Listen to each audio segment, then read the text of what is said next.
ఈ తేలికపాటి విమానం ఒక్కసారిగా రన్వే పైన టేక్ ఆఫ్ తీసుకుంటూ ఉన్న సమయంలో అదుపు తప్పి క్రాష్ అయిపోయింది. క్రాష్ అయిన చోట బీతావాహ దృశ్యాలు ఎలా కనిపిస్తున్నాయి చూడండి. మొత్తం పేరిపోవడంతో చెల్లాచెదురుగా పడిపోయాయి. ఇందులో మృతదేహాలు ఉన్నాయి, కాలిపోయిన మృతదేహాలు ఉన్నాయి. అక్కడ నుంచి పొగ వస్తుంది. ఇంజిన్ తుక్కు అయిపోయింది.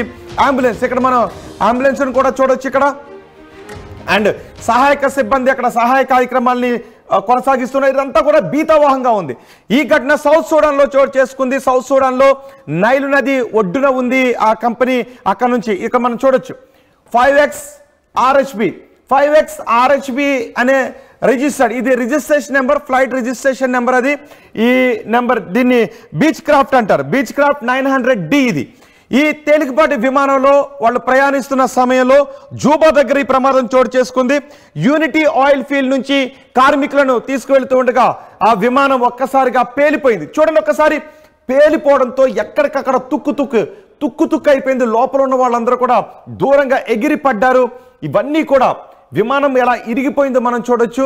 ఈ డోర్స్ అన్ని కూడా ఓపెన్ చేశారు. లోపల ఉన్న వాళ్ళని బయటికి తీసుకొచ్చే ప్రయత్నం చేశారు. కానీ దురదృష్టవశాత్తు 18 మంది ఈ ప్రమాదంలో చనిపోయారు. చూడండి, విమాన టైర్లు ఎలా ఊడిపోయి పడిపోయాయో మనం చూడొచ్చు. చెల్లాచెదురుగా లోపల ఉన్న వాళ్ళ మృతదేహాలతో ఆ విమానం శిథిలాలతో అదంతా బీతావాహంగా కనిపిస్తుంది.